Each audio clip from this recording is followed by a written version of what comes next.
Good morning, good morning, good morning. It is currently 10:29 a.m. and today's date is the 25th of November 2024. Welcome back to the channel. It is your boy Genesis, and you know what time it is. Smash the like button, subscribe to the channel. Okay, so the title for today's live stream is Americans Have a True Leader. Mm-hmm. Mm-hmm. Mm-hmm. What do I mean by Americans have a true leader? Of course, now we know we have the new president elect, Donald J. Trump, and we are excited. We are excited, people. Everybody's excited. Everybody knows what it feels like to have a commander in chief who has the best interest for the people. And for the past 4 years now, we have been hoping and praying that the legendary, the 45th, now the 47th, comes back. And now he's here. Okay. He is here. He is here, people. Now, with that being said, I want to throw it back today. Okay. I want to throw it back to the 45th President Trump giving a speech at the Liberty University commencement ceremony. Okay. We're gonna listen to that. And yes, we're back. We're back to vertical streams. We're back to vertical streams. Yeah, it is what it is. We're back to vertical streams, okay? We are back to vertical streams. It is what it is. So let's get it, okay? Let us get it. Are you ready? Are you ready, people? Here we go.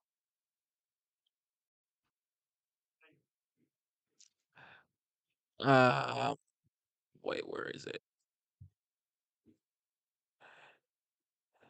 Uh end of right. Okay. Okay.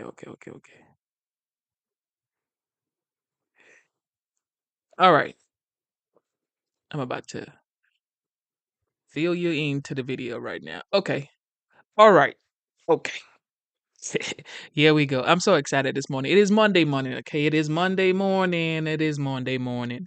Double tap your screen to give this video a like, and let's have a good time. God is good. God is great. You know what time it is, man. God bless you guys. Let's get it. Thank you very much, everybody. And congratulations to the class of 2017. That's some achievement. This is your day, and you've earned every minute of it. And I'm thrilled to be back at Liberty University. I've been here, this is now my third time, and we love setting records, right? We always set records. We have to set records. We have no choice. It's been a little over a year since I've spoken on your beautiful campus, and so much has changed. Right here, the class of 2017, dressed in cap and gown, graduating to a totally brilliant future.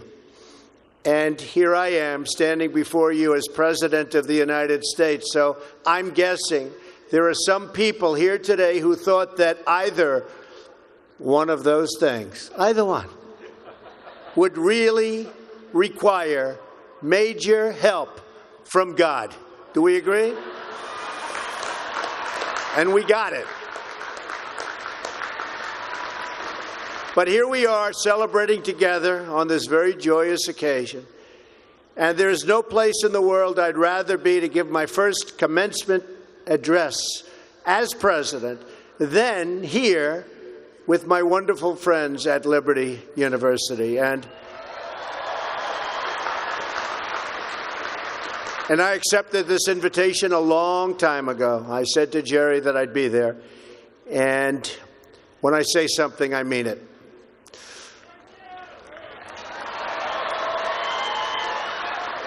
I want to thank President Jerry Falwell and his incredible wife, Becky.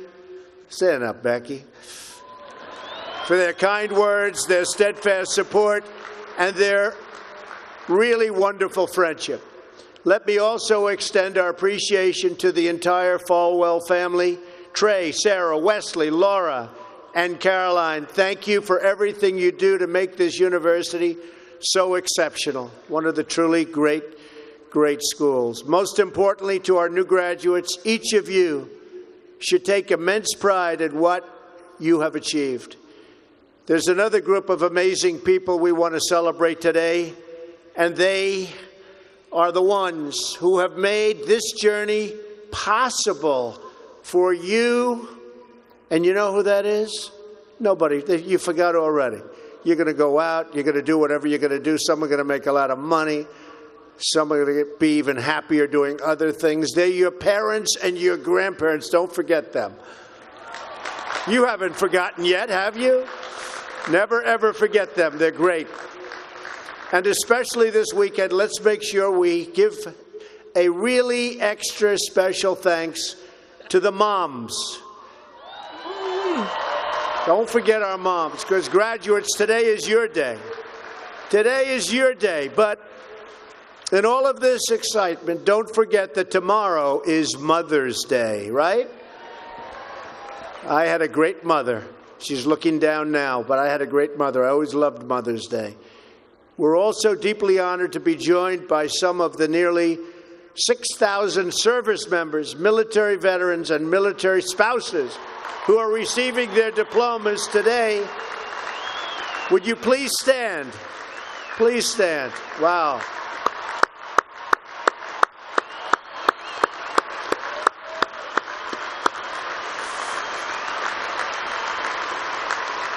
That's great.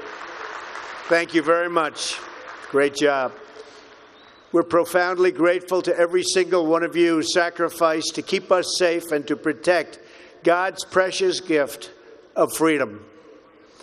It is truly a testament to this university and to the values that you embrace that your graduating class includes so many patriots who have served our country in uniform. Thank you very much. To the class of 2017, today you end one chapter, but you are about to begin the greatest adventure of your life. Just think for a moment of how blessed you are to be here today at this great university, living in this amazing country, surrounded by people who you love and care about so much. Then ask yourself, with all of those blessings and all of the blessings that you've been given, what will you give back to this country and indeed to the world? What imprint will you leave in the sands of history? What will future Americans say we did in our brief time right here on earth?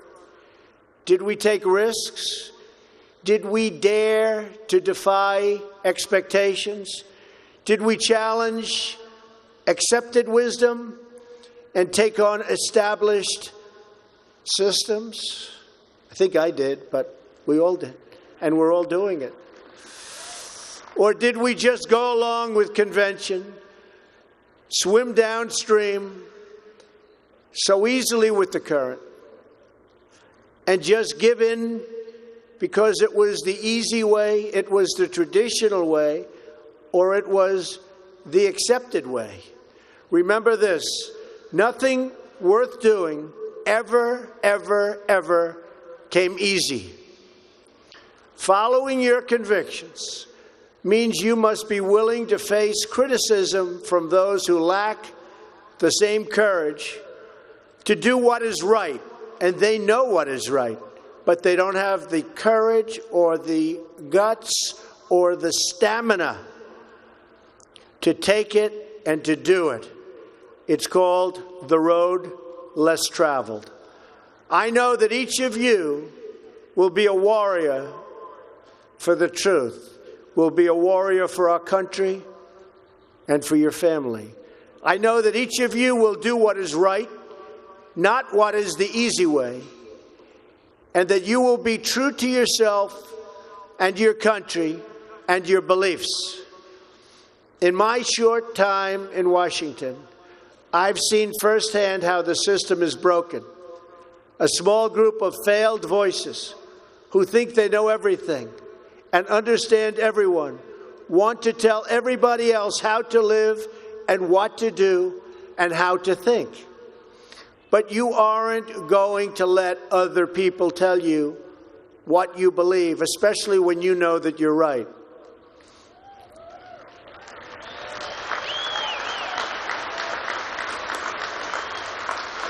And those of you graduating here today who have given 500,000 hours of charity last year alone, unbelievable amount of work and charity, and few universities or colleges can claim anything even close.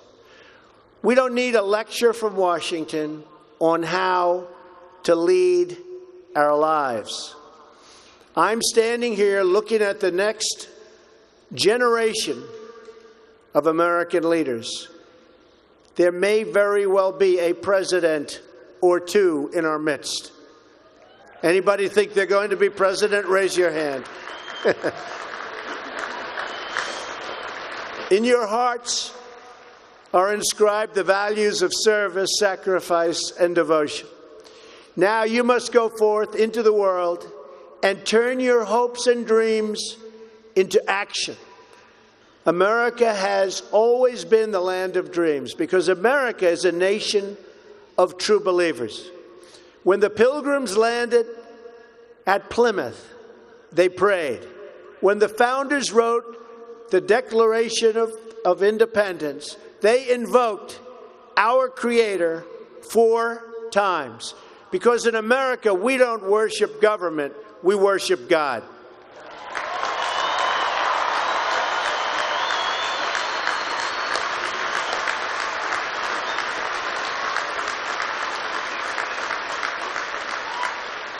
That is why our elected officials put their hands on the Bible and say, "So help me God," as they take the oath of office.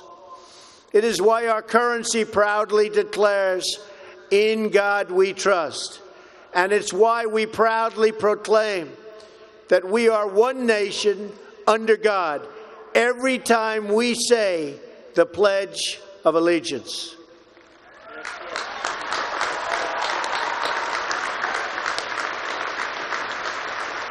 The story of America is the story of an adventure that began with deep faith, big dreams, and humble beginnings. That is also the story of Liberty University. When I think about the visionary founder of this great institution, Reverend Jerry Falwell Sr., I can only imagine how excited he would be if he could see all of this and all of you today, and how proud he would be of his son and of his family. In just 2 days, we will mark the 10th anniversary of Reverend Falwell's passing. And I used to love watching him on television, hearing him preach. He was a very special man. He would be so proud, not just at what you've achieved, but of the young men and women of character that you've all become. And Jerry, I know your dad is looking down on you right now, and he is proud. He is very proud. So, congratulations on a great job, Jerry. Reverend Falwell's life is a testament to the power of faith to change the world. The inspiring legacy that we see all around us in this great stadium. This is a beautiful stadium, and it is packed. I'm so happy about that. I said, how are you going to fill up a place like that? It is packed, Jerry. In this beautiful campus and in your smiling faces, but it all began with a vision. That vision was of a world-class university for evangelical Christians. And I want to thank you because, boy, did you come out and vote, those of you that are old enough. In other words, your parents. Boy, oh boy, you voted. You voted. No doubt many people told him his vision wasn't possible, and I am sure they continued to say that so long after he started, at the beginning with just 154 students. But the fact is, no one has ever achieved anything significant without a chorus of critics standing on the sidelines explaining why it can't be done. Nothing is easier or more pathetic than being a critic, because they're people that can't get the job done. But the future belongs to the dreamers, not to the critics. The future belongs to the people who follow their heart no matter what the critics say, because they truly believe in their vision. At Liberty, your leaders knew from the very beginning that a strong athletic program would help this campus grow so that this school might transform more lives. That is why a crucial part of Reverend Falwell's vision for making Liberty a world-class institution was having a world-class football team, much like the great teams of Notre Dame. Great school, great place. In fact, Vice President Mike Pence is there today, doing a fabulous job, as he always does.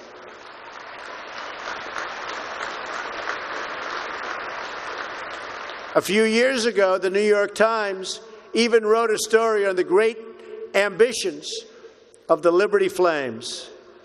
That story prompted a longtime president of another school to write a letter to Jerry. It's a letter that Reverend Falwell would have been very, very pleased to read.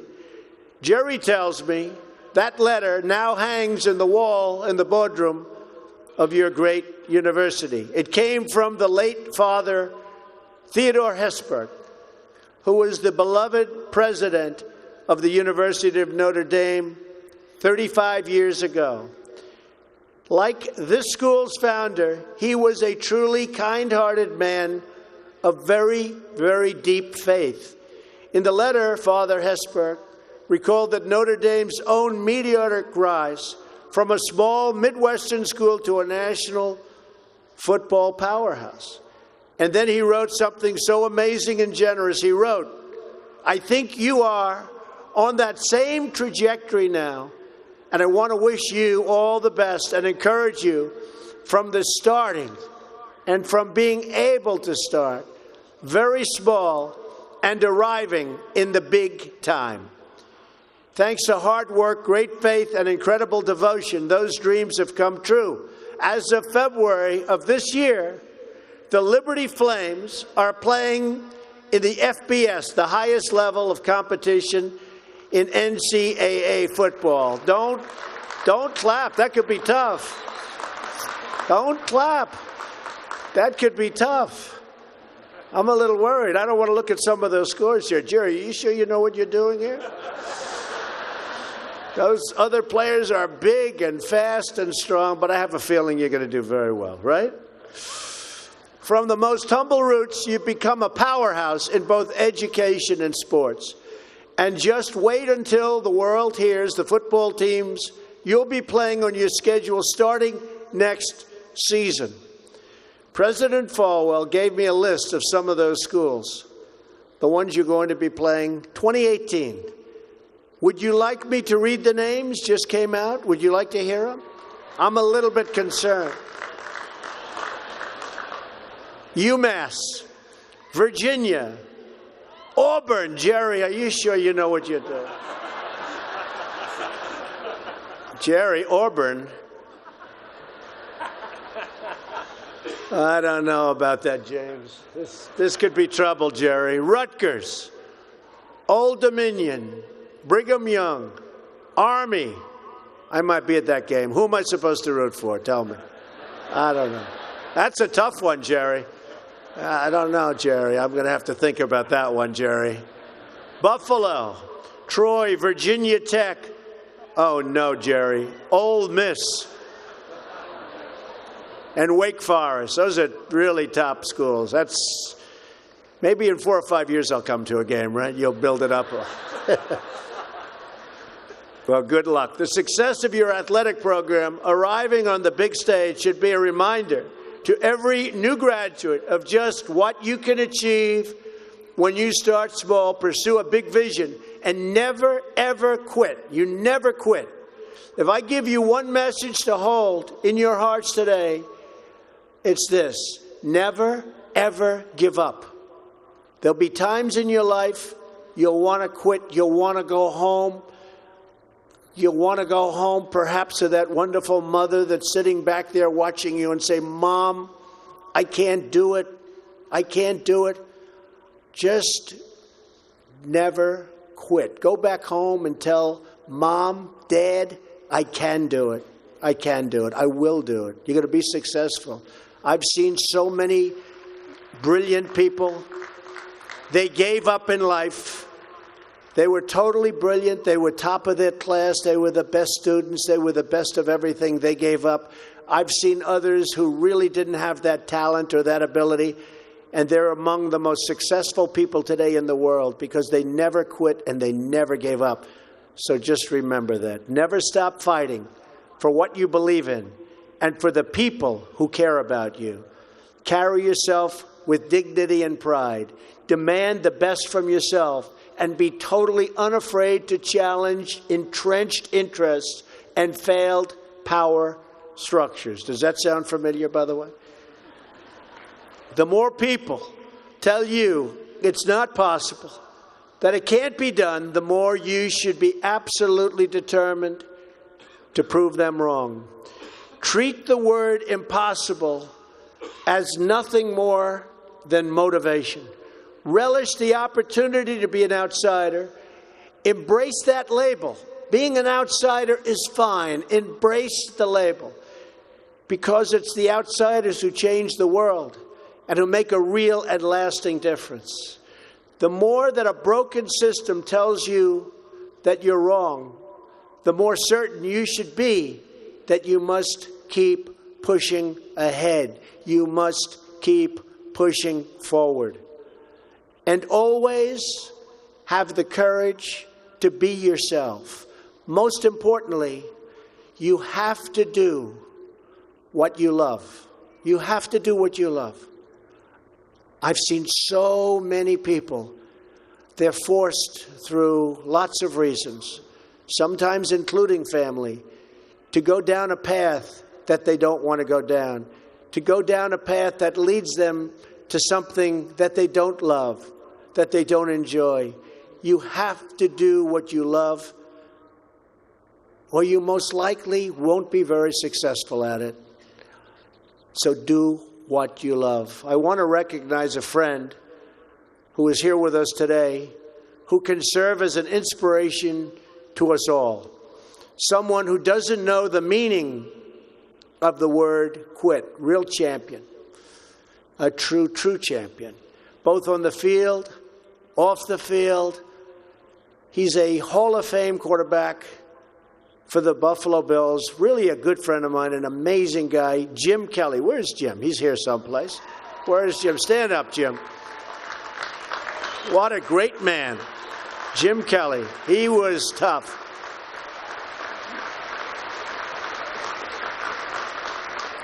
Jim, do you have any idea how much money you'd be making today? They'd hit Jim. It was like tackling a linebacker. They'd hit Jim, 4 guys, 5 guys that weighed 320, and he'd just keep going down the field. He was much more than a quarterback. He had tremendous heart, and he knew how to win. Jim is tough, and his toughest fight of all was that he beat cancer not once but twice.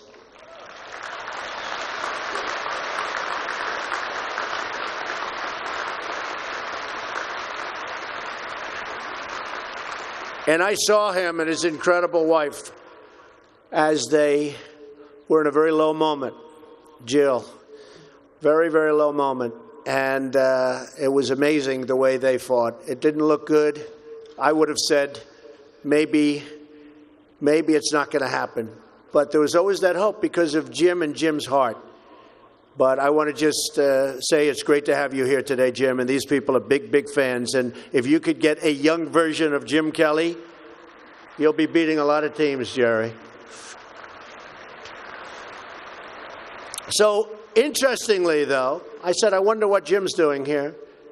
His daughter, Erin, crosses the goal line to you and today with you. So, Erin, stand up. Where are you, Erin? Where is Erin? Congratulations, Erin. Congratulations. Graduating from Liberty. Great choice. Thank you. Liberty University is a place where they really have true champions. And you have a simple creed that you live by, to be really champions for Christ. Whether you're called to be a missionary overseas, to shepherd a church, or to be a leader in your community, you are living witness of the gospel message of faith, hope, and love. And I must tell you, I am so proud as your president to have helped you along over the past short period of time. I said I was going to do it, and Jerry, I did it. And a lot of people are very happy with what's taken place, especially last week. We did some very important signings. Right, James? Very important signings. America is better when people put their faith into action. As long as I am your president, no one is ever going to stop you from practicing your faith or from preaching what's in your heart.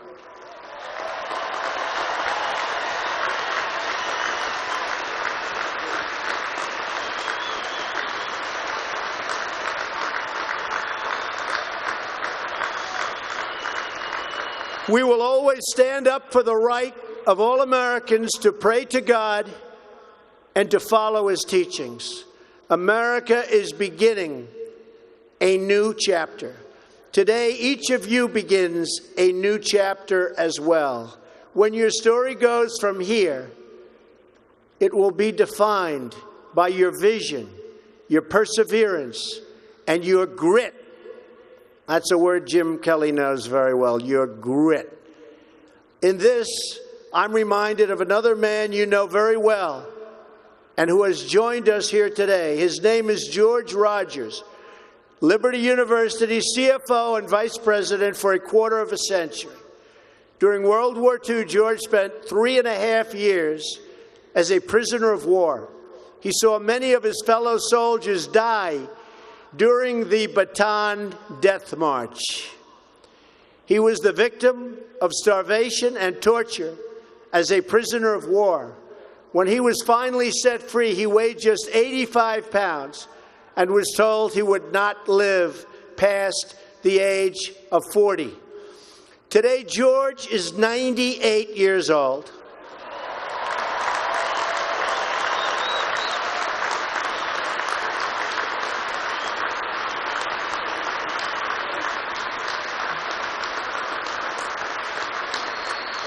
Great.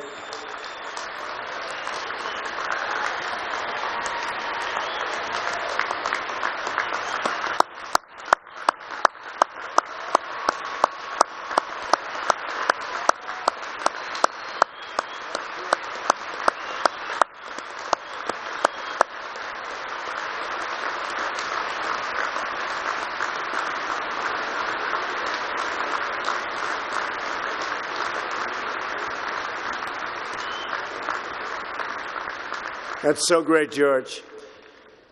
If anyone ever had reason to quit, to give in to the bitterness and anger that we all face at some point, to lose hope in God's vision for his life, it was indeed George Rogers. But that's not what he did. He stood up for his country. He stood up for his community. He stood up for his family, and he defended civilization against a tide of barbarity. The kind of barbarity we're seeing today and we've been witnessing over the last number of years. And I just want to tell you, as your president, We are doing very, very well in countering it. So you just hang in there. Things are going along very, very well. You'll be hearing a lot about it next week from our generals.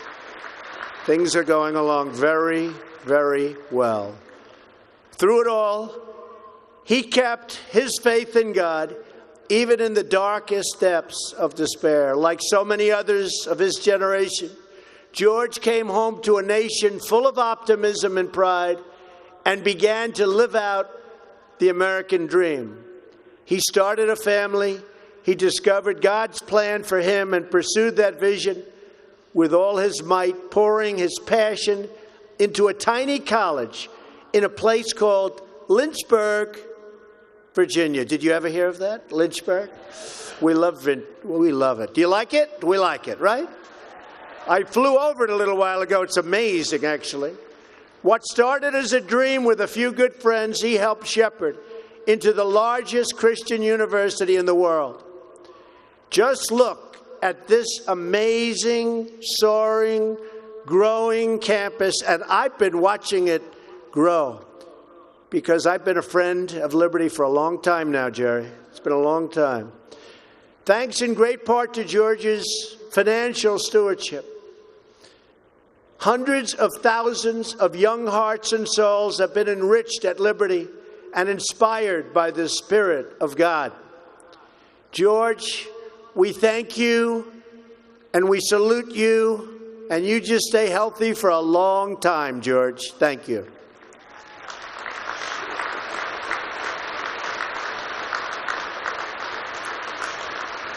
Now it falls on the shoulders of each of you here today to protect the freedom that patriots like George earned with their incredible sacrifice. Fortunately, you have been equipped with the tools from your time right here on this campus to make the right decisions and to serve God, family, and country. As you build good lives, you will also be rebuilding our nation. You'll be leaders in your communities, stewards of great institutions, and defenders of liberty. And you will be great mothers and fathers and grandmothers and grandfathers, loving friends and loving family members. You will build a future where we have the courage to chase our dreams no matter what the cynics and the doubters have to say. You will have the faith to replace a broken establishment with a government that serves and protects the people.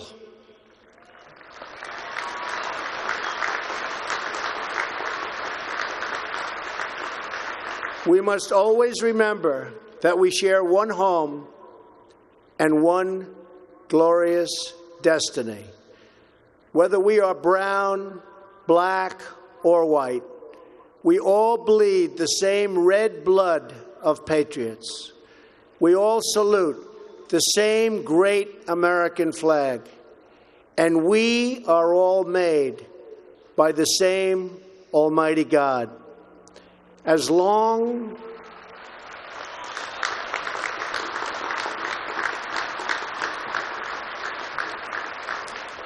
as you remember what you have learned here at Liberty, as long as you have pride in your beliefs, courage in your convictions, and faith in your God, then you will not fail.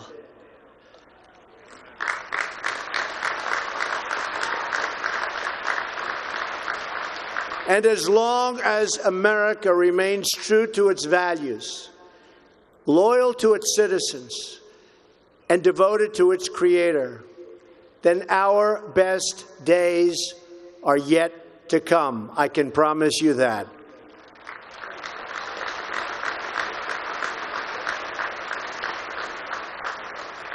This has been an exceptional morning.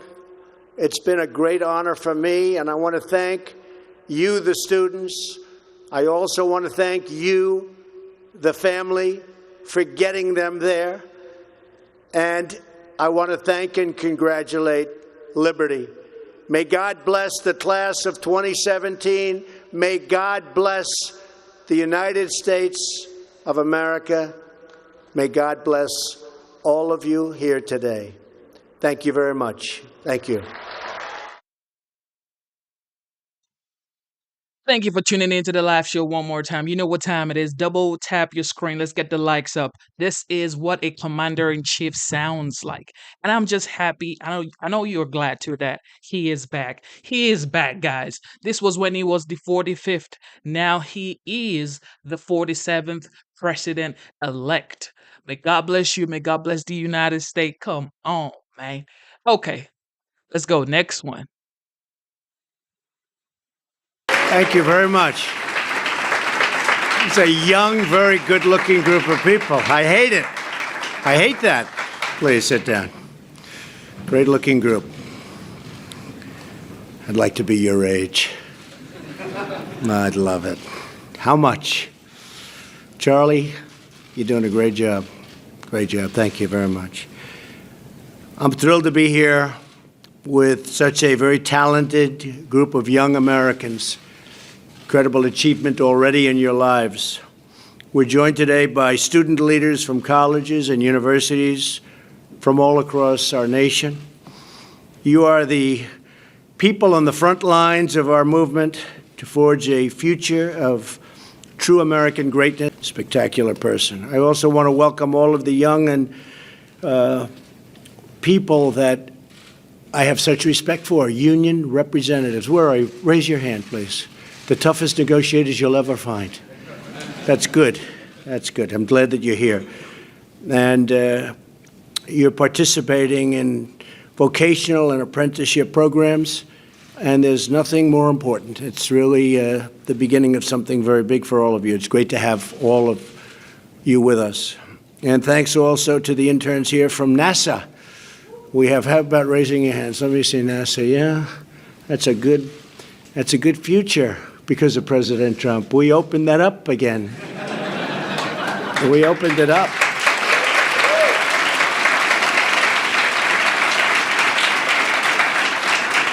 NASA was heading in, I was going to say the wrong direction. It was heading in no direction. There was nothing happening, and now it's happening. And you heard me the other day when I was talking about it. Let the rich guys do it. We have all these rich guys. They love rockets. They're all sending up Bezos and Elon Musk and all of them. They love the rocket business. Let them, just rent it to them for a lot of money and let them play. You know, they need our land. It's good to be in the real estate business. They need our land. Let them send up their rockets. Let them be the first to Mars, and we'll take all the credit, okay? But NASA is very important, and we also, on a serious note, are very, very much involved with that, and also from a military standpoint. Space, you know all about Space Force, but space is a very big factor in the Trump administration. Very important for defense. Space Force. Each of you represent the future of this nation. You aren't afraid to speak the truth, and the truth as you know it, and to stand up for what you know is right, even if it means being politically incorrect on occasion. Okay? I've been politically incorrect a lot, and here we are. So it's okay, I guess. We believe in free speech on college campuses, not censorship. Institutions of higher learning should be forums for open discussion. Either way, you could be liberal, you could be conservative, you could be Democrats, Republicans. Hear it all out, and you make your choice. You may not agree with me on things. Some people don't, some people do. But you have to have free speech. You bring fresh eyes to old problems because as young people, you're not burdened by the failed thinking of the past. And you really have to say some of the failed thinking. Some of it's been very good.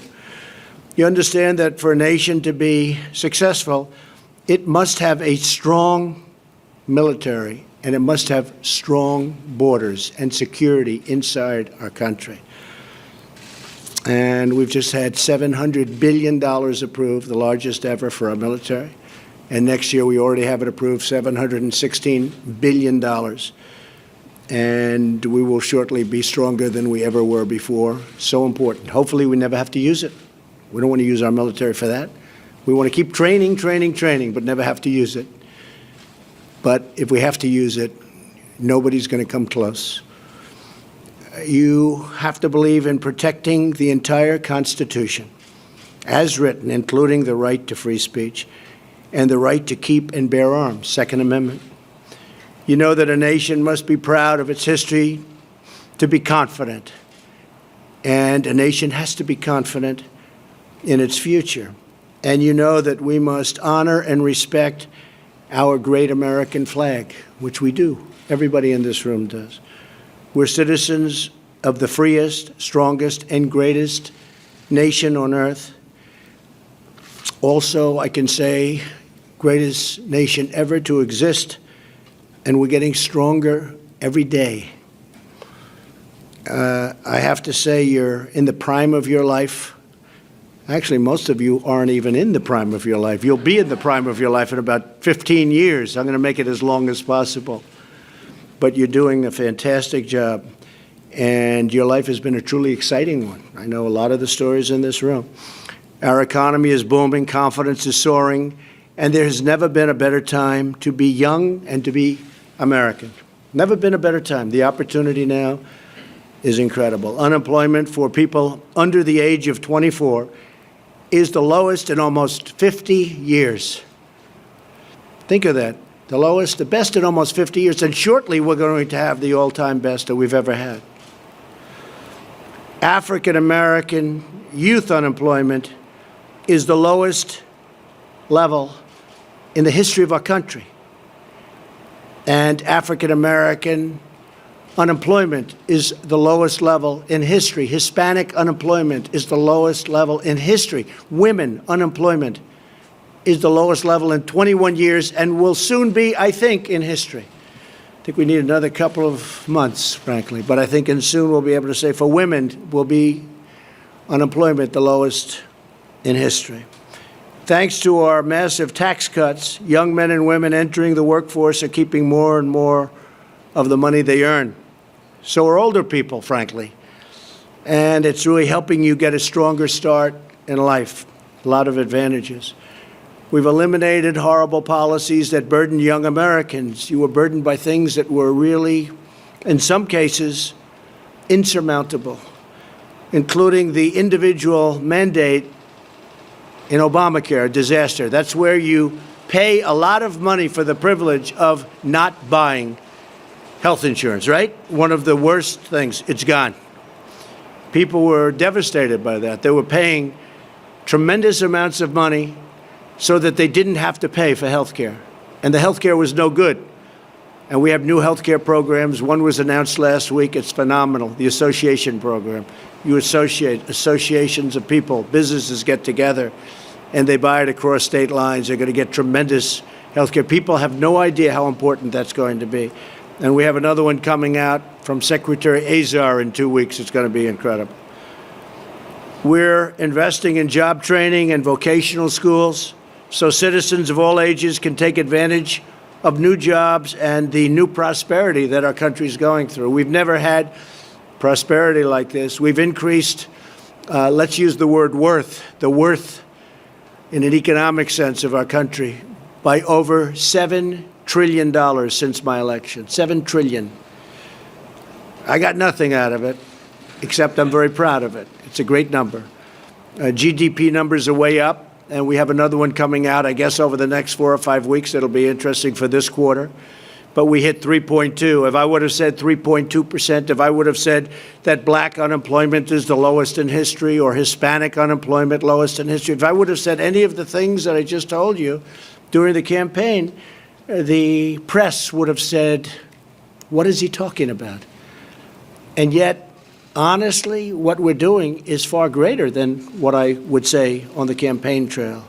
Could have won by even more if I would have used these numbers. But we're fixing the broken trade deals, of which they're so horrible. I can't watch them. Ladies and gentlemen, thank you for tuning into the live show. You know what time it is. It is your boy, Genesis. Double tap your screen to give this video a like, to give this stream a like. Double tap your screen. This was when he was the 45th president of the United States. Now he is the 47th, president-elect, okay? And I just wanted to throw it back for you guys to see what we had in the White House. Okay, so now let's enjoy. It'll be so easy for me not to do anything, like every other president for many years. Just don't do it. We're doing great. They're so one-sided and such an embarrassment, and they're getting fixed very easily because we're the piggy bank that everybody wants to rob, both our friends and our enemies. And frankly, our friends, in many ways, certainly in terms of trade, have been more devastating than our enemies. The deals are just horrendous. We had nobody watching. We had nobody looking. And we're talking about trillions of dollars, not billions. We're talking about trillions of dollars. So we want to make fair deals, but we want those deals to be reciprocal. The key word is reciprocal. We have countries that are friends. They have tremendous trade surpluses, and they have barriers that our farmers can't deal in that country. And yet they'll send us millions of cars and make a fortune. European Union. We love the European Union. They make $151 billion a year. $151 billion. There's no company like that. This is just the European Union. And then we have more, and we're working with China now, and I think hopefully that'll get straightened out. But that was anywhere from 375, depending on the way you want to count it, 375 to $500 billion a year loss. It's time for us to get smart. So as you continue to develop your talents and to make your mark upon the world, remember that nothing worth doing is ever easy. You'll have bad moments. I used to give speeches on success. I don't give them anymore. That's what they like the best. You got to love what you're doing. And if you don't, just do something else. Find what you, especially at your age, you have to love what you're doing. You'll never be successful unless you get lucky, which could happen. But if you don't love what you're doing, find something else. If you don't love NASA, if you don't love space, do something else. And for the people that do, get over there and be with the space cadets, right? But you got to love it. If you don't love it, you're just not gonna, it's not gonna happen. You have to follow your passion. You have to do what you want to do. You have to listen to people. You have to go around and say, what's a good industry? Because I know people that love things, but they're behind the eight ball because they're going into something that's not a good industry. So if you can find something else, because there are industries that are so great, and there are places that are heading in the wrong direction, and things. You want to try and be in that upslope if you can find your passion there. If you can't, still stick what you have to stick with. And speak your mind. Ask questions. You're at such an important part of your life because you are making the decision for the rest of your life right now. This is your big time. You're most wanted. Everybody wants you. You're young, you're smart, you're brilliant. And this is the time that's going to really guide the rest of your life. So it's a very important time for you. So just love it. Love it. But try and go into something where you can have a wonderful life, where it just is worthwhile. Because there are some things that it's tough. Keep standing up always for your values. Keep working with your classmates and your friends. Keep loving your country. And one of the most important things, never, ever quit. Never quit. You know, I went to a great school. I went to the Wharton School of Finance. And in that school, I met a lot of people heading industry today and over the past, very smart people. But I've watched some of the people grow. I've watched some of the most incredible, brilliant students. And they didn't make it like other people made it because they didn't have that drive. They didn't have that never give up ability. I don't know if it's an ability or if you have it. Just, you can't quit. And I've seen people quitting. And if they would have held out longer, they would have been successful. I've seen it so much. I've seen some of the most brilliant people in the world that never made it because they were quitters. They were just quitters. They would quit. They just couldn't take it. They couldn't whatever. One of the things about loving what you do is that it's not work, and therefore you don't quit automatically. It's a lot easier not to quit. But you can never give up. Now, you have to also have flexibility, though. You can't necessarily say, I'm never giving up, I'm going to, and You got to be able to weave and bob. You don't have to go through a concrete wall when you can go over it or around it or under it or something. You have to have flexibility. You have to always be able to change course a little bit, maybe always with that same goal, but don't quit. There aren't a lot of people that have quit. If you were quitters, you probably wouldn't be here today with me, okay? You probably wouldn't be here. But never, ever quit. So I want to thank you all for coming. This is an honor to be with you. You are the future. You're the future of our country. You're the future of the world in many respects. We have a great country. We have tremendous potential. We have potential, frankly, that has been untapped. And we're finding out what that potential is and finding it out in ways and means and numbers that nobody ever thought existed. I want to just say, God bless you and Just think about this man speaking in this manner, and people still have something bad to say about him. How can you have something bad to say when this man inspires any given chance he gets, he inspires? Come on, man. Come on, guys. This man is an inspiration. This is what I believe, okay? You don't have to believe what I believe, but he is an inspiration and he may not get the accolades he deserves until like he's gray and old and probably he passes, but he is the 47th president elect right now, so we're going to get more of him now starting in January, but this man is just legendary, man. We're throwing it back this morning, guys. We are throwing it back this morning. Okay, we're going to throw it back to 2017 right now. Let's get it. consultants who've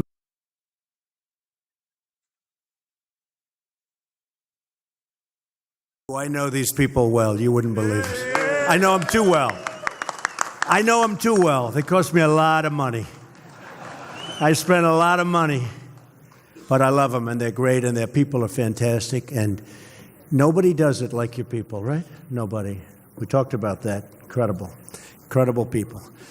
So it's great to be back with America's builders.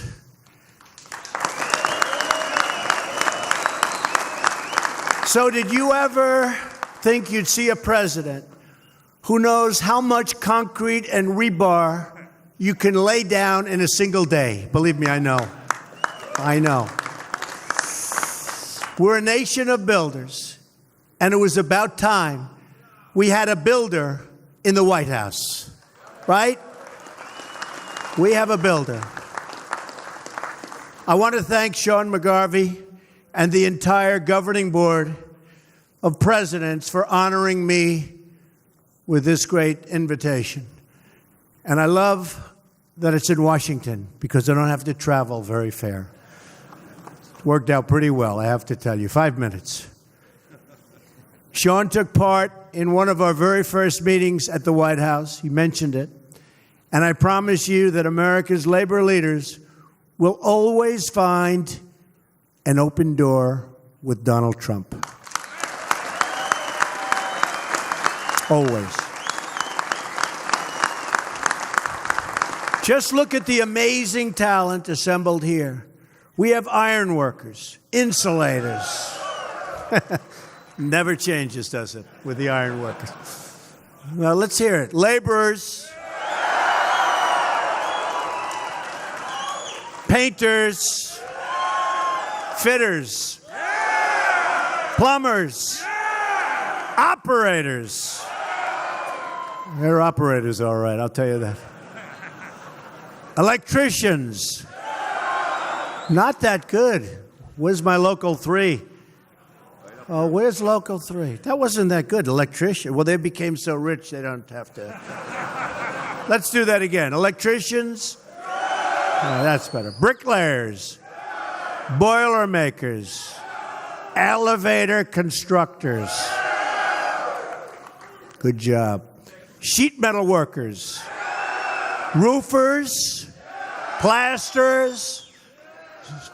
Plaster? Well, yeah, that's... We're not using as much plaster as we used to, fellas, right? No matter how you cut it. Sorry about that. I'm not sure I can do much. We brought back the coal miners. I'm not so sure about the blasters. We'll do the best we can, okay? We're going to do the best we can. How about the cement masons? And, of course, our wonderful Teamsters. Well, that wasn't very good, James. Huh? But really, you're the backbone of America. With the talent in this room, we can build any city at any time, and we can build it better than anyone.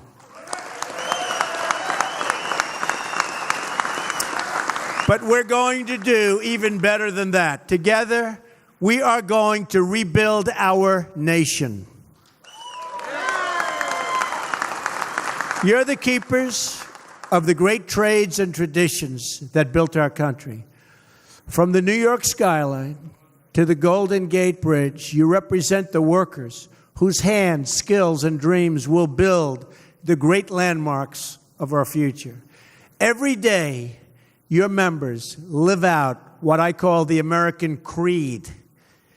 They're on the job before dawn and after dusk, and they never quit until that job is done. You know that. True. True. We saw this grit on display when the construction trades helped rebuild New York City after 9/11. That was a terrible time. We were all there. That was a terrible time in this country's history. Worst attack in the history of our country. Worse than Pearl Harbor. Pearl Harbor, they were attacking military. Here they were attacking civilians. Worst attack. And I saw what happened. Within a very short period of time, we were back rebuilding. And rebuild you did. And I really congratulate you. It took a lot of courage and a lot of strength. And thank you.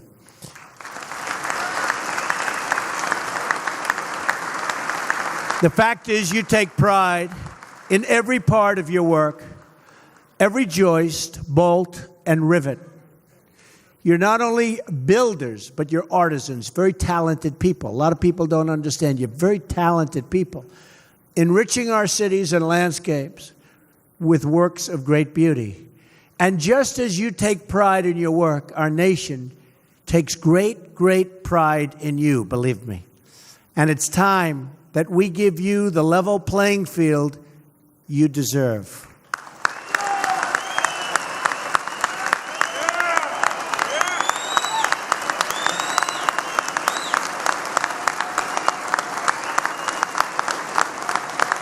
Thank you.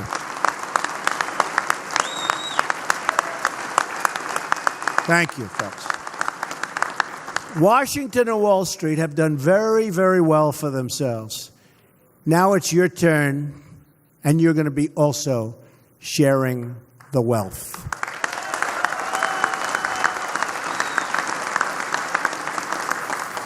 And you know, for many years, we've been taken advantage of by other countries. All over the world, they took advantage of us. We had leaders that didn't have a clue, or worse. That's not going to happen anymore, folks. That's not going to happen anymore. And you see what's going on right now. In fact, the trade deficit went way down, just announced before I got on stage. And I will tell you, we're going to have a whole different set of values when it comes to representing our country. That I can tell you right now.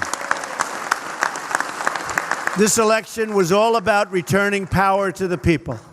I've spent my life working side by side with American builders, and now you have a builder as your president.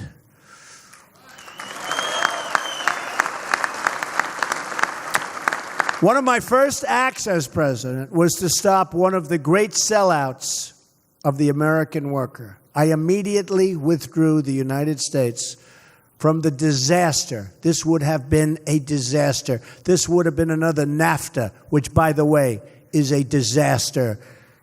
I took you out of the Trans-Pacific Partnership.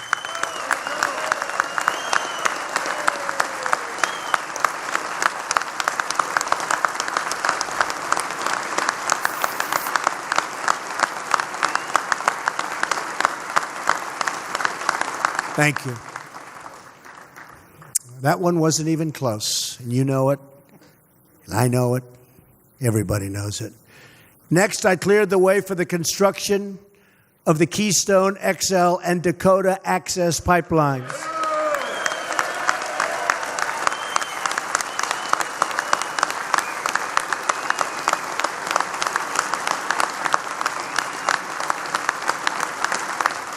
And it's looking like that's going to have about 42,000 jobs involved, those two jobs. That's some number of great people.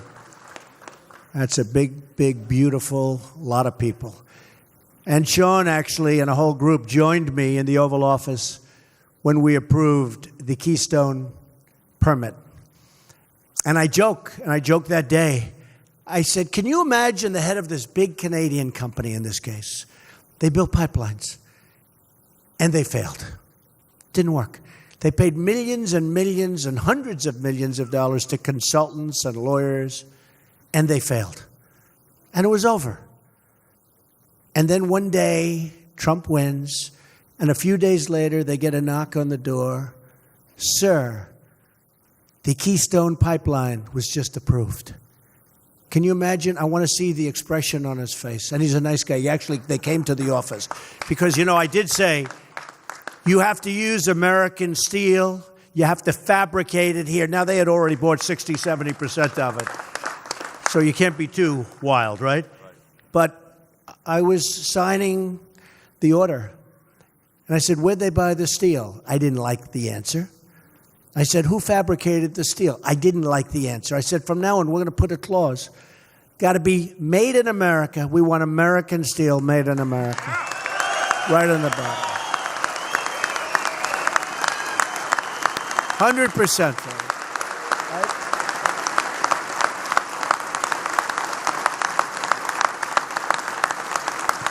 Right? And you'll be hearing more about this in the very near future, but as time goes by, let's say over the next 7 3/4 years, meaning 8 years, we believe in 2 simple rules: buy American and hire American. That's what's going to be. And that's not just a slogan, it's a promise. Believe me, that's a promise. The era of economic surrender has come to an end. It's come to an end. We have surrendered as a country to outside interest. The era of economic victory for our country has just begun. You will see. No longer will we listen to those failed consultants who've made one wrong prediction after another, delivering nothing but soaring trade deficits and a big, fat, shrinking workforce. For decades now, we've watched as our factories have shuttered, almost 70,000 factories. Our jobs have been stolen, and blue-collar wages have declined. We've seen the economic pain inflicted on our fellow Americans in Pittsburgh and Detroit and Baltimore. We didn't just offshore our jobs, we offshored a big, big part of the American dream. We enriched foreign countries at the expense of our own country, the great United States of America. But those days are over.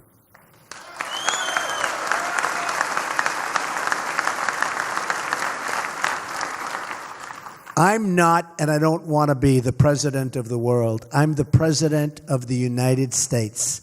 And from now on, it's going to be America first.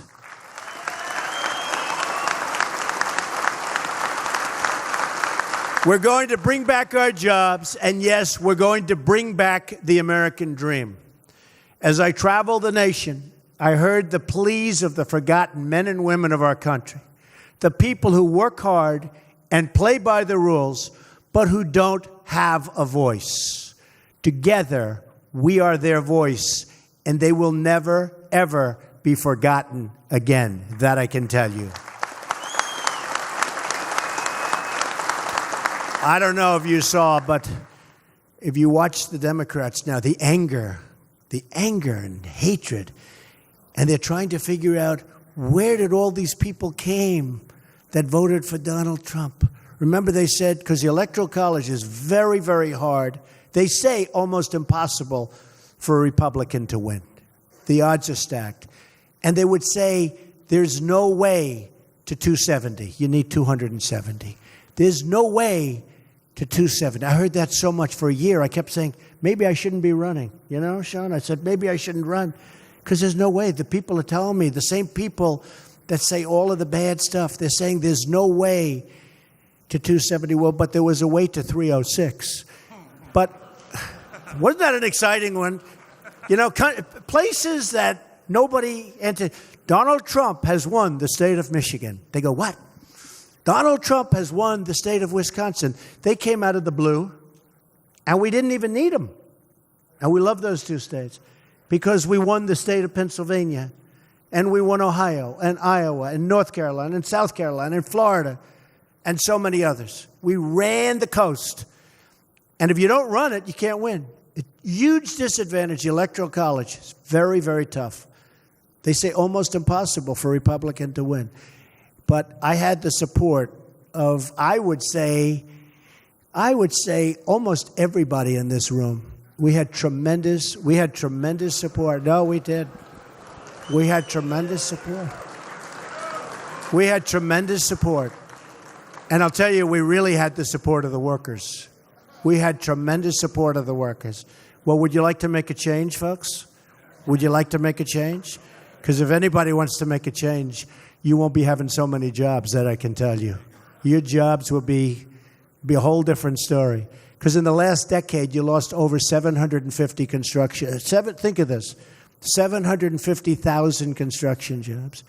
Real wages in the construction sector have fallen more than 15% since the 1970s. We rank 39th in the world for construction permitting. And approvals for infrastructure projects can take up to 10 years.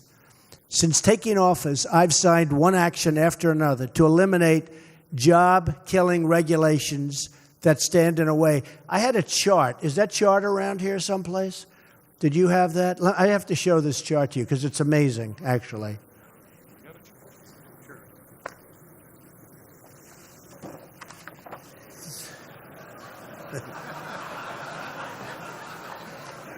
This is, if you want to build a highway in the United States, these are some of the permits that you need. It's a process that can take way over 10 years. This man is just on another level, guys. I mean, and take a look at this. It just never happens. Then at the end of the period, they vote against it. And we're getting rid of many of these regulations. You have to go through 17 agencies, many permits in each agency.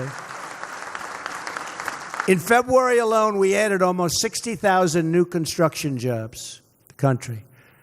I ordered expedited environmental reviews for infrastructure, environmental and energy projects all across the country. No longer will you have to wait year after year for approvals that never come. I also took historic action to lift the restrictions on American energy production and to put our miners, who have been treated horribly, back to work. Consumer confidence. They're great people. Consumer confidence is at the highest level in more than a decade. You've seen all of the charts, all of the studies. The National Association of Manufacturers just the other day reported the most optimism in the entire history of its survey, which is an old survey. 93% of manufacturers are optimistic about the future. It's almost 27% lower than that just a few months ago. The Home Builders Confidence Index is at its highest level in 12 years. And now in breaking news, it was just reported today, the monthly U.S. trade deficit declined by 10% for a reason, not by accident, believe me, it's for a reason. We're also going to protect your jobs by protecting our borders. My administration is just a matter of weeks, and literally a short period of time, has brought record reductions to illegal immigration. Record reductions. Down 61% since inauguration. General Kelly is doing a fantastic job. And we'll crack down on visa abuses that undermine the American worker, and we're doing that right now. These and so many other achievements have defined our first 10 weeks in office. We've done so much for the worker, done so much for the military. We've done so much for the police officers, our men in blue and women in blue who are not treated fairly. We're fighting for workers of all backgrounds and from all walks of life. But to achieve true progress, we must remember our legacy. We're the nation that built the tallest skyscrapers on what was once the Hudson River and put neon lights of Las Vegas in the middle of the desert. But if government continues to punish America's builders, then we will not be that nation any longer. I'm calling on all Americans, Democrat, Republican, Independent, to come together and take part in the great rebuilding of our country. That is why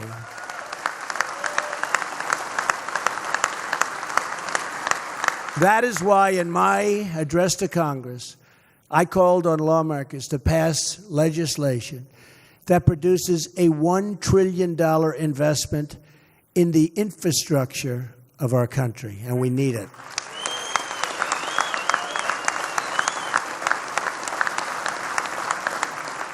With your help, we can rebuild our country's bridges, airports, seaports, and water systems.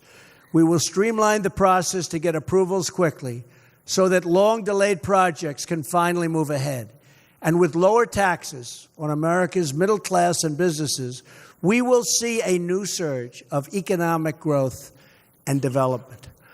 All of you have come to the nation's capital to call members of the House and Senate to action. You've also called your president to action.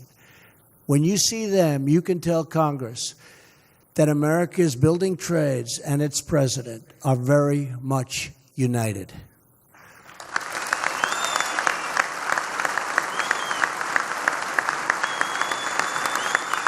Thank you.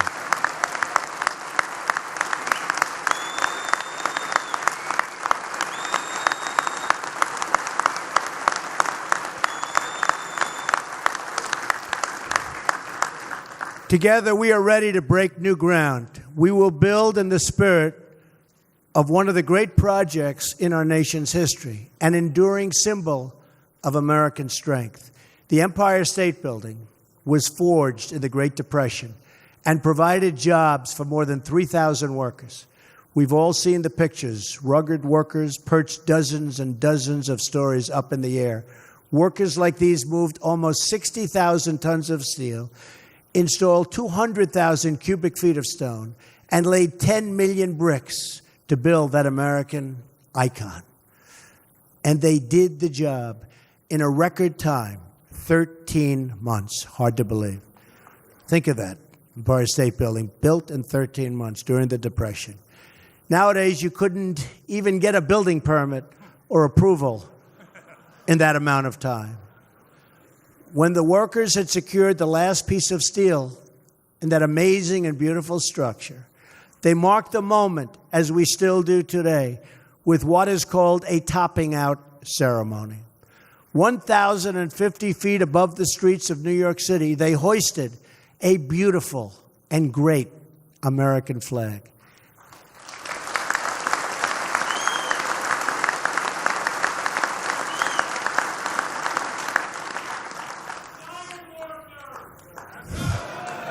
They did a good job. Those iron workers, you better believe it. It was an American flag that represented American projects, the big, bold, and daring dream of one man, and then one city, and then finally one people. That banner marked our nation's proud climb to the top of the world. Our people endured through the hardships of depression and the battles of World War II, and they emerged from these trials stronger and more united than ever before. Now we must again summon that same national greatness to meet the challenges of our time. Only miles from the halls of Congress and the newsrooms of Washington, you will find once thriving cities marred by empty lots, and once booming industrial towns that have become rusted and are in total disrepair. Standing before me today in this very hall are the men and women who, if given the chance, can transform these communities. You are the citizens who can rebuild our cities, revive our industries, and renew our beloved country. And I know you will stop at nothing to get the job done.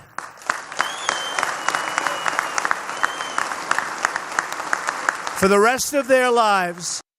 One thing I could say that I am proud of is I voted for President Donald J. Trump. I could tell you one thing for sure that I am proud of is I voted for him. And he is shown in the past years that he is capable, confident, articulate, and very, very much aware of what the United States and its citizens need. I cannot overemphasize that a commander in chief should know what the people need and want. Like the everyday American cares about the economy, cares about the border, cares about normal, regular things that everybody cares about. Bills, okay? Everybody cares about their bills. And they care about the kind of work they do. How, like R said, how could you be against this? Man. Everyone who worked on the Empire State Building knew when they looked up at that great New York skyline that they had lifted the stars and stripes atop the tallest flagpole on earth, and that somewhere high above the city streets, their place in history was carved into beams of steel. In the future, when we become the trials, and we are trials of our times, we too will emerge stronger and more united than ever before. It's happening, you watch. When we rise above the cynics and critics who live only to defend the status quo and to defend themselves from failure, then we too will construct a lasting monument to national greatness.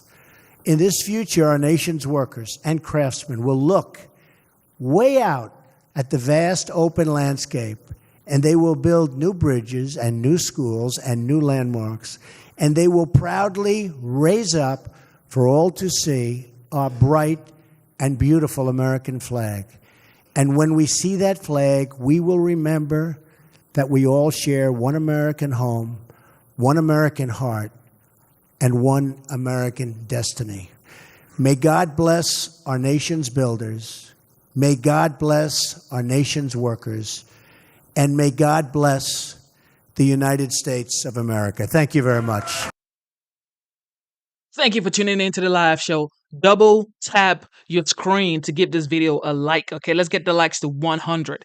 Thank you, thank you, thank you, thank you, thank you. Okay, so let's bring it back to the day of today. Okay, let's bring it back to the recent days.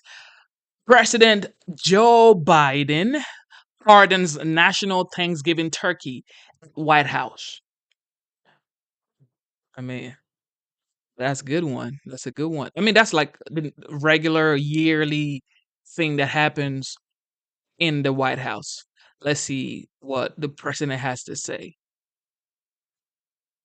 In the last 4 years, I've had the honor to continue that tradition by pardoning peanut butter and jelly, chocolate and chip, Liberty and Bell, and today, peach and blossom will join the free birds of the United States of America. Born this past July at the Zimmerman family farm, raised by the, yeah, I hear you. Peach wants to speak a little bit. Raised by the family with the help of neighborhood children who helped the turkey get ready for this very moment. According to experts, Peach weighs 41 pounds and loves to eat hot dish and tater tots and cross-country skis. You know, dreams to see, but the real dream he has is to see the Northern Lights, I'm told. He lives by the motto, keep calm and gobble on. Meanwhile, Blossom weighs 40 pounds, loves to eat cheese curds and watch boxing, dreams of to visit each one of Minnesota's 10,000 lakes. Lives by the motto, no foul play, just Minnesota nice. They just finished a 2-day road trip from Minnesota to Washington. By the way, you have chairs? Sit down. I forgot you had chairs. I'm sorry. Started thinking about the arduous trip they made. You guys are still standing. That trip's 1,100 miles. Takes 16.5 hours. Through it all, they stayed calm. They gobbled on and still gobbling. They were staying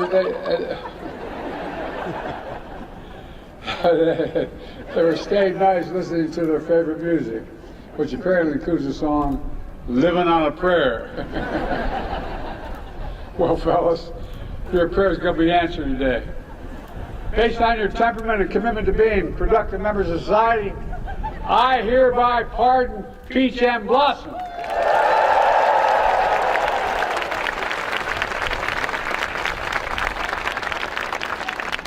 I'll now head back to Farm America, Minnesota Center for Agriculture and Interpretation to serve as educational ambassadors of America's top turkey growing state and inspire the next generation of agricultural students. Congratulations. Let me close on a more serious note. This event marks the official start of the holiday season here in Washington. It's also my last time to speak here as your president during this season and give thanks and gratitude.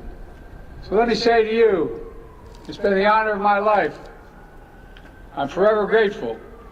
Later today, my wife Jill and I will travel to Staten Island, New York for a Friendsgiving with members of the Coast Guard and their families to demonstrate our gratitude for their service and sacrifice. Oh man, Adam, you are the funniest, bro. We're also keeping our hearts those who have lost so much, who will have an empty seat at the Thanksgiving dinner table tonight, or excuse me, Thursday night. May we use this moment, take time from our busy Double tap your lives screen to give this video a like. Double tap your screen to give this video a like. Let's go. Families, the beginning, the middle, and the end. Our friends and our neighbors. And the fact that we're blessed to live in America, the greatest country on earth, and that's not hyperbole. We are. No matter what, in America we never give up. We keep going. We keep the faith. You just have to remember who we are. We're the United States of America. There's nothing beyond our capacity when we do it together. So happy Thanksgiving, America. God bless you all, and may God protect our troops. Thank you.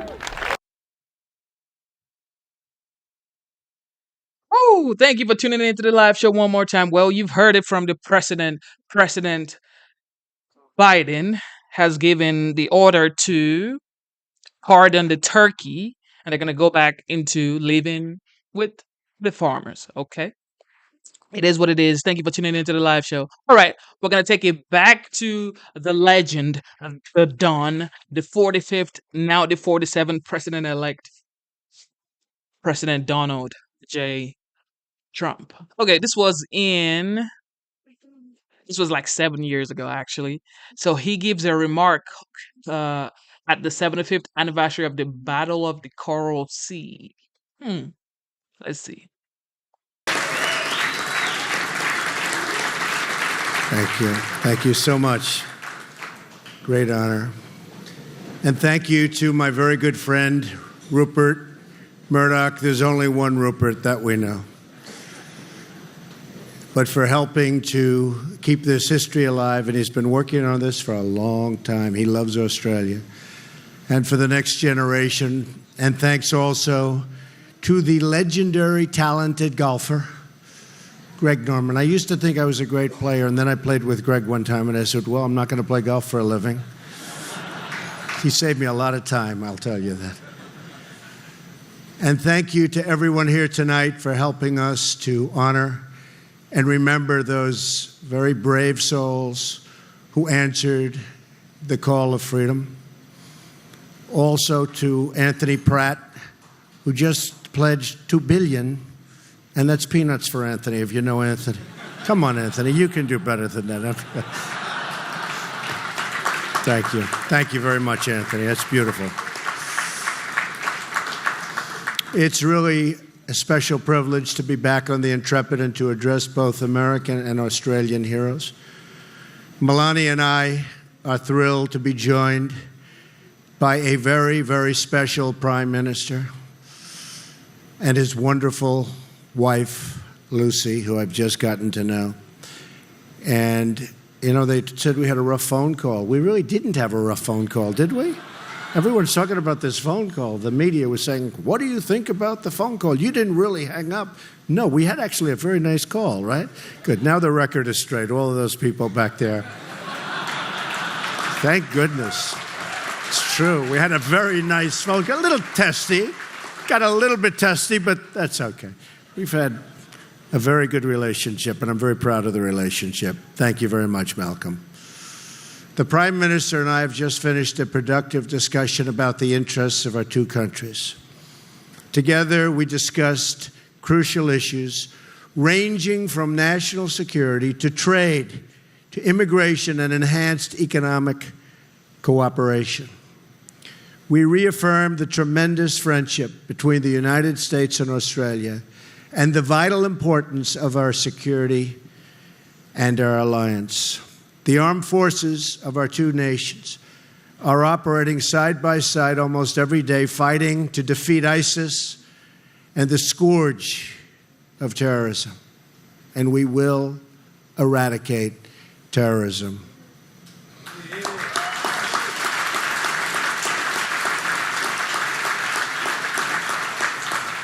To every man and woman who has served America and Australia in uniform, two proud nations salute you, believe me. There is no better place to remember the importance of military readiness than this ship. It was laid down just 1 week before the tragic and the tragedy of Pearl Harbor and helped secure freedom in its hour of need. I was proud to share the news that this week my administration reached a historic deal with Congress to end the devastating cuts to the United States military.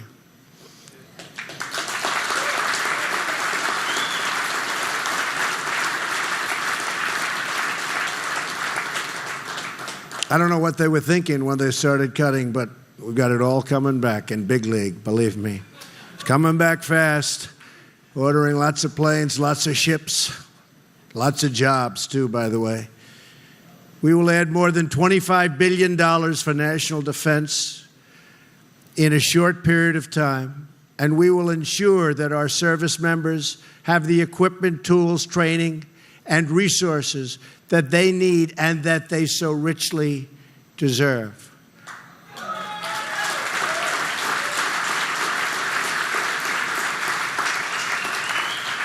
But security also requires friends that you can truly count on.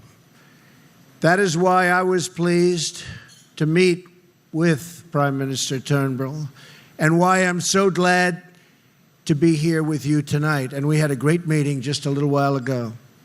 I want to thank the American-Australian Association for hosting this event, which I've been contributing to, by the way, for years through Rupert. Every year, he'd send me this letter, could you please give money? I say, what do I have to do with that, Rupert? And I just keep sending him money, and now I realize that was money well spent. That's great. Right, Rupert? For years, I've been doing my thing for Rupert. And for its decades of work to strengthen the ties between our two countries. They've done a great job. America and Australia are old friends and really natural partners. And with your help, we will remain so for a very, very long time to come.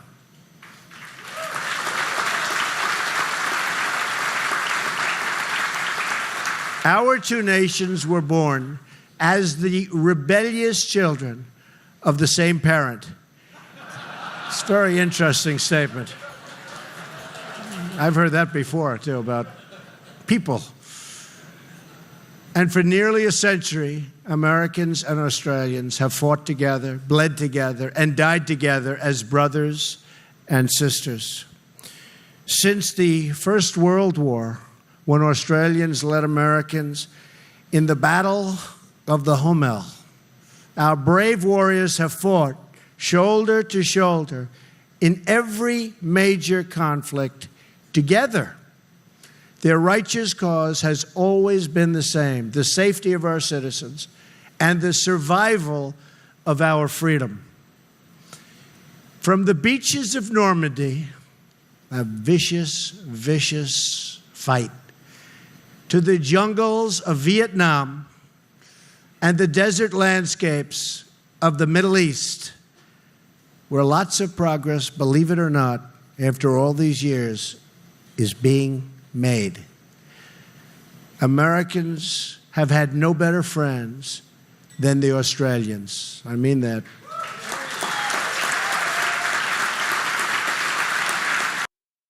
This man has always been on peacetime.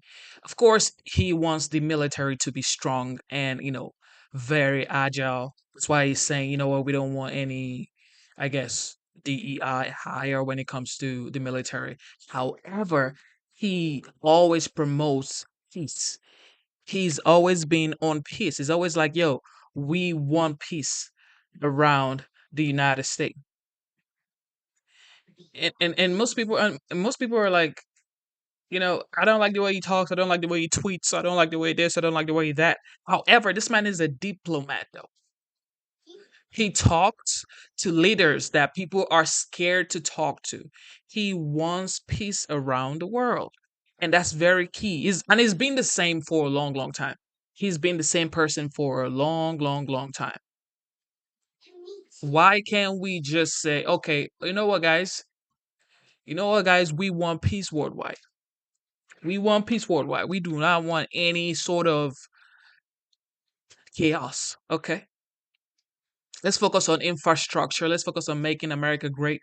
Let's focus on good energy. Let's focus on positivity. Let's focus on making sure the United States looks like huge, nice countries like Dubai. Okay. Let's make sure America start focusing on its citizens or on her citizens. Can we do that?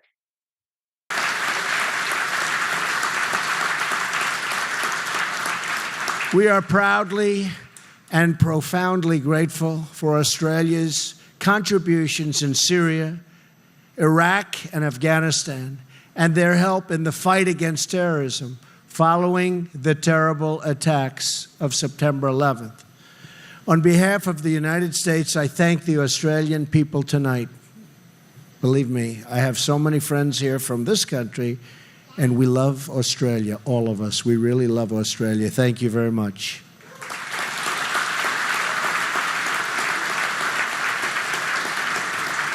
I know there are many active duty service personnel from both nations with us in the audience, and I want to express our gratitude to each and every one of you.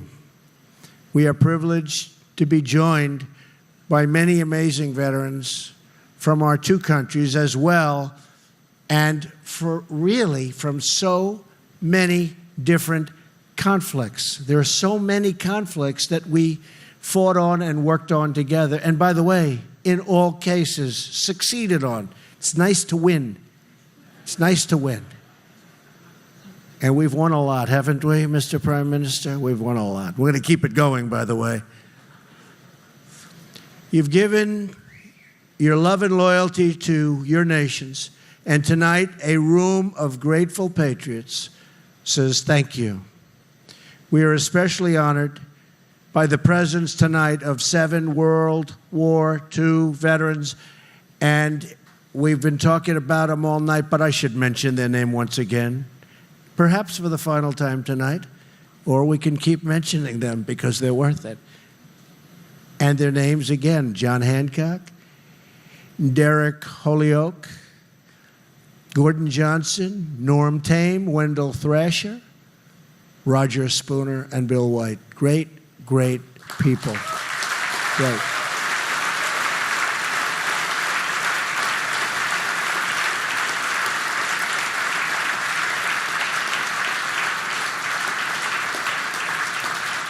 These men stood at the breach in the battle to save civilization, and their sacrifice kept us free. Exactly 75 years ago this week, these men saw that historic battle with their own eyes. And we've also covered that very, very vicious, violent battle. But this is a little bit of a different description. But the end result was the same. We won. We won. They saw enemy planes flying toward them by the dozen. They saw the flames erupt into the air. And they saw the true cost of war in the faces of the heroes that never returned. On this special gathering, on this special night, we remember the courage of these men and every man, Australian and American, who fought in the Battle of the Coral Sea.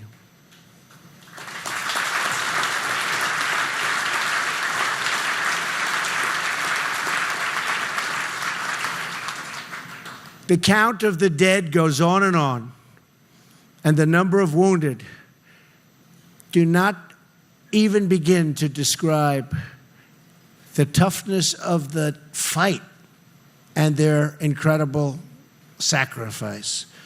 But perhaps in the story of just one man, we can hope to get a small glimpse of its measure. It is the story of Lieutenant Jack Powers, a Navy flyer. He grew up just miles from here in a modest apartment in Washington Heights, right up the road. He then went on to the United States Naval Academy, incredible place. There, his roommate said of Jack, never trust him to respect conventionalities, because he wasn't a conventional person, to put it mildly. He's a hilarious rebel and his own man. You'll like him and really like him a lot. But you know what? He's just a different kind of a guy. In other words, he was a New Yorker.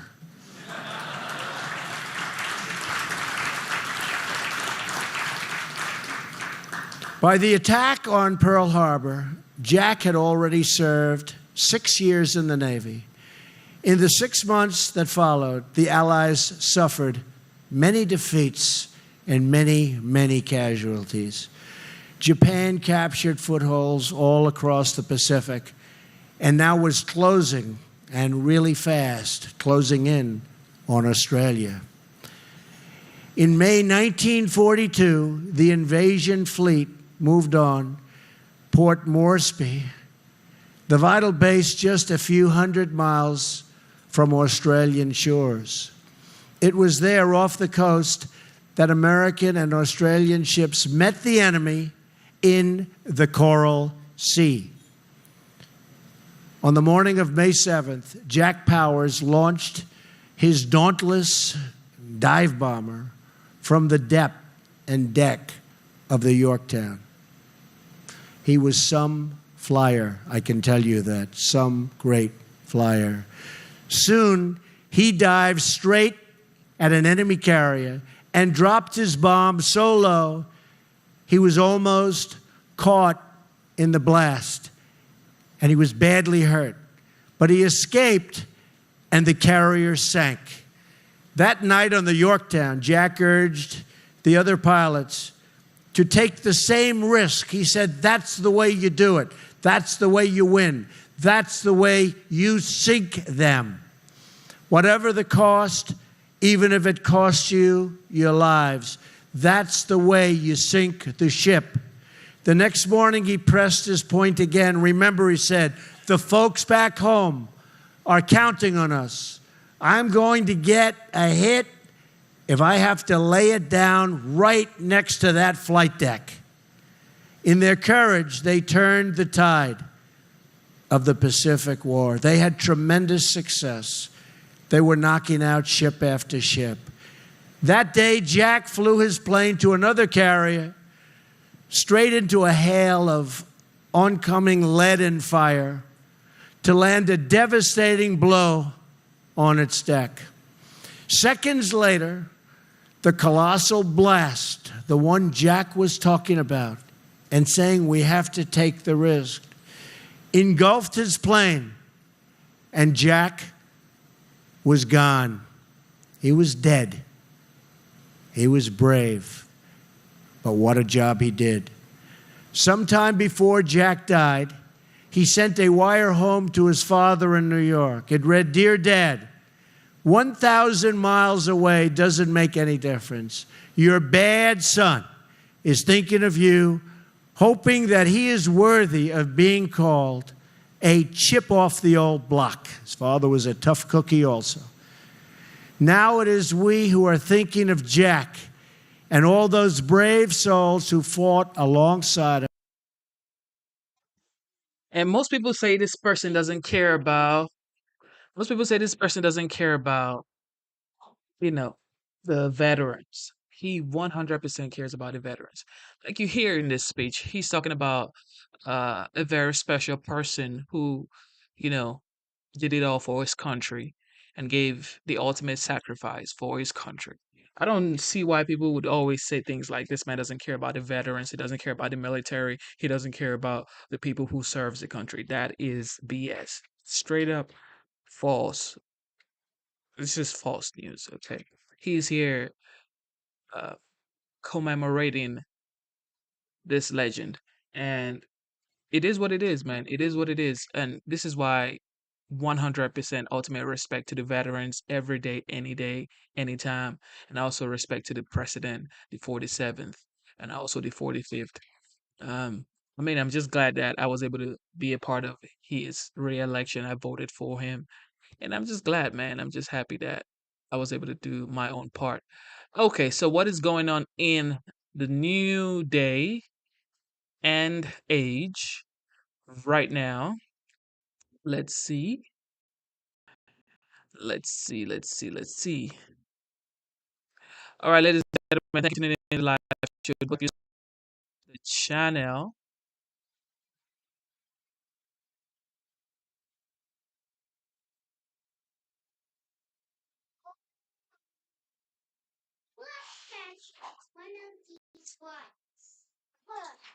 Uh, mm.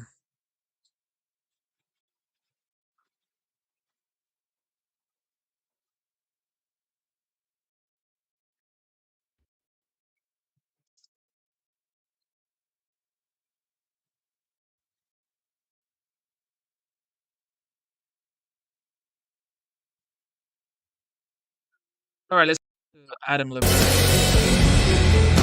Welcome back, America. You may have heard of him, Tom Homan, great patriot. He is the incoming real border czar. Donald Trump wanted a real border czar, and he's going to have a great border czar. Tom, there's some yammering out there that we can't use the military to bring criminals and others to justice, and that is to deport them out of our country and deport other people who are illegally. And I've been doing a little bit of research on this, Tom. There's a great piece by the senior legal counsel of the Center for Immigration Studies in the history of the Posse Comitatus Act of 1878, which people say means you can't use the military for police actions in the United States. That's not what it says.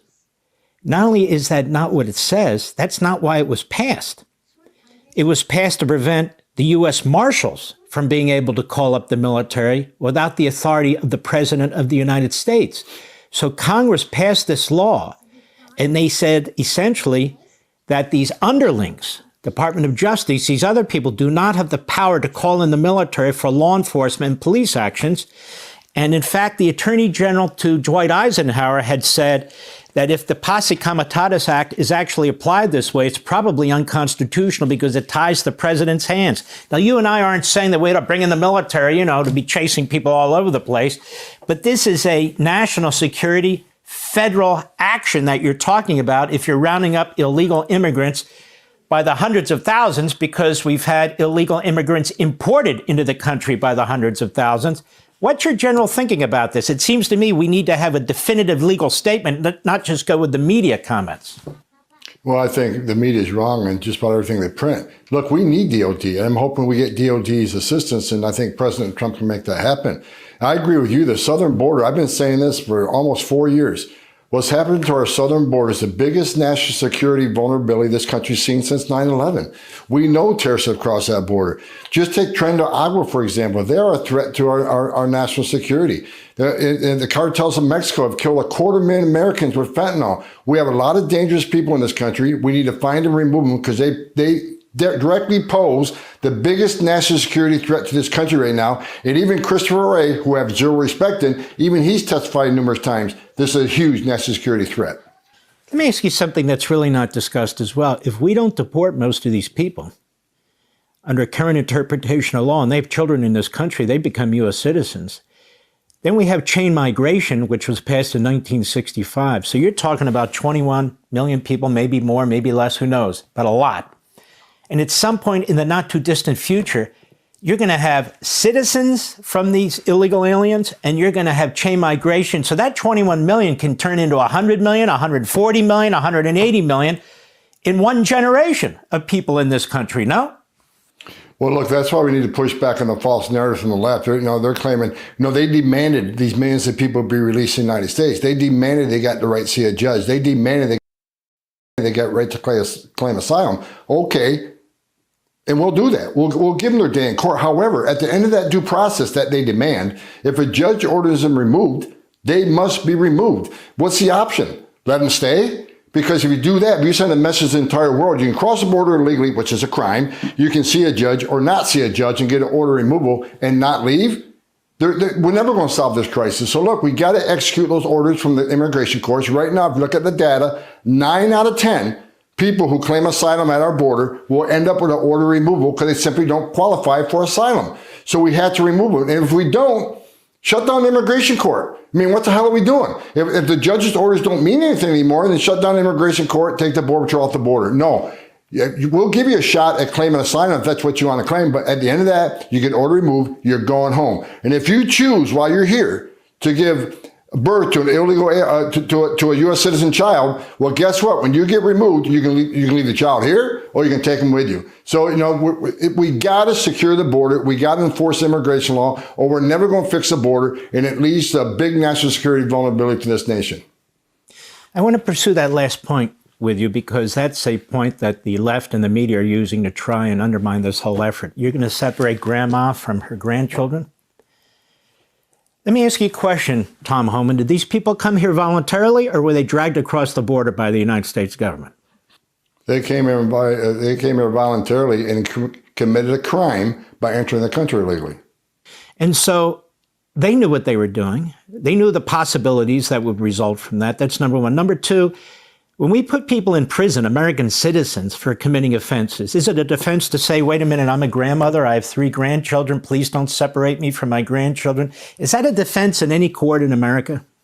Absolutely not. And that's why I've been pushing back. They still want to attack President Trump for what they call family separation rate, zero tolerance. Look, we prosecuted people. We put them in jail. The child can't go to jail with them. When I was a cop in New York, I was a police officer in New York, I arrested a father for domestic violence.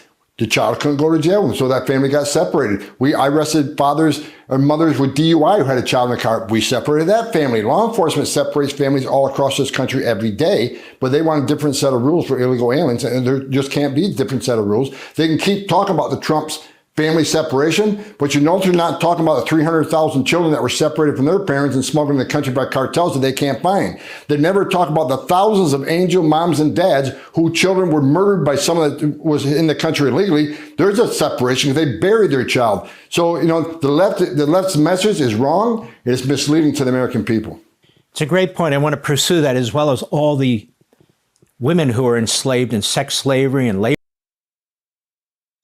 This is going to be a very steep climb for the President Donald J. Trump. I mean, people are going to be like, yo, how are you going to separate family? I mean, this is going to be something really, this is going to be challenging for him. This is definitely going to be challenging for him. I hope he gets it done. I really hope he gets it done. But I mean, separating kids from parent and all, man, I don't know how he's gonna do it. This is going to be a very steep climb for him. Okay, what is going on with Space Girl becoming the 100 woman in space?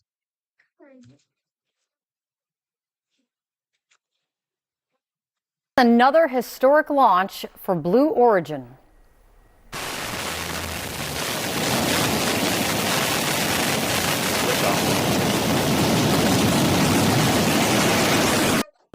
Turned upside down and looked at the planet, and then there was so much blackness, there was so much space. I didn't expect to see so much space, and I kept saying, like, that's our planet, that's our planet.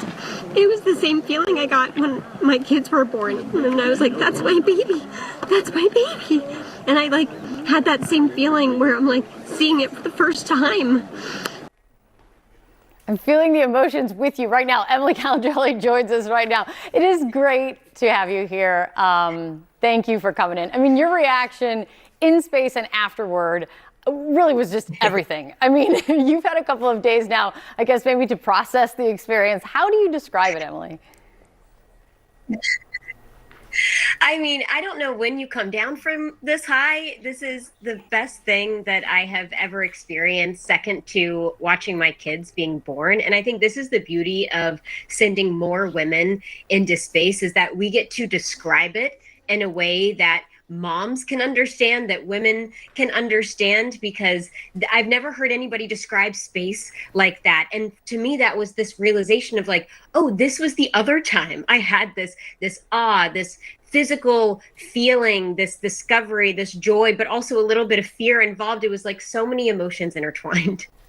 And look, this is not only amazing for women, not only amazing for everyone to see, but you are such a rock star when it comes to bringing girls and boys, but especially in my household of girls, you are bigger than any name of any bold name, politician or whatever that I've ever interviewed. They were like, you're interviewing Emily from Emily's Wonder Lab. Can we come to work with you?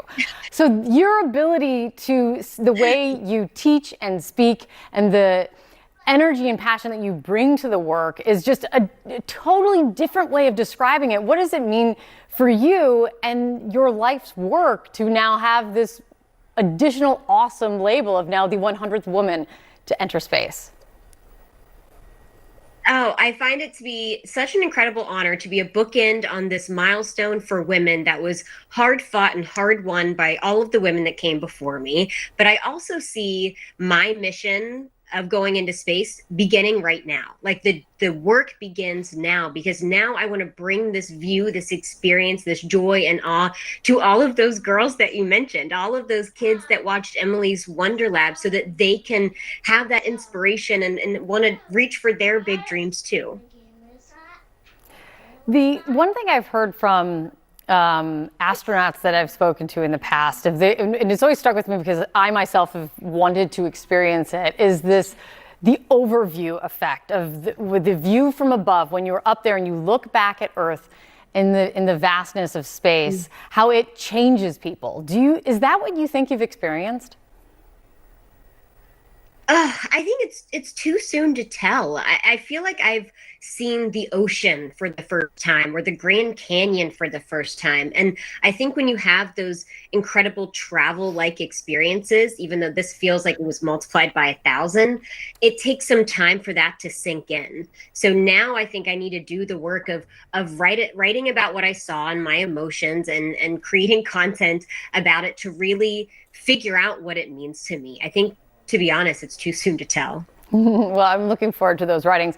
I did want to bring up, because we were talking about how great this is for women and girls. And as I knew that we were speaking today, I was looking at some of your postings yesterday, and something that really disappointed me and angered me was that you posted that there have been some inappropriate reaction to your space flight, writing about how men almost immediately started sexualizing your reaction to the flight. What happened? Yeah, I think when you look under the carpet of the internet, you are going to find some dusty crumbs, and that is embarrassing. for them. But if you go to my page and you look at the comments on my video that I posted, you will see walls and walls of positive comments from other women, other moms who found somebody who describes space in a way that they could relate to, and they are sharing in my joy and my awe and my excitement, and I'm focusing on that. I think that's a great way to focus, not on the smallness of those people who decided to take it the wrong way. You talked about this is kind of the beginning step for you, kind of like step one of the next chapter. You've made a career of making science fun and accessible. Why must it be versus? Why must it be versus? Why must it be men versus this or women versus that? Why can't we just like coexist and just live life? Man, this is just on another level, guys. Thank you for tuning into the live show. Okay. We will be right back. We have come to the end of the live stream. God bless you. Thank you for tuning in. Instead of looking for perfection, seek for consistency. Never give up on yourself. Never give up on your dreams. Never give up on God. Believe in yourself. Believe in your dreams. Believe in God, okay? It is your boy Genesis. I will be tuning back in soon. God bless you. I'm streaming and I am leaving this stream right now. Thank you to the veterans one more time. All right, it is your boy Genesis. I'm signing out. God bless you.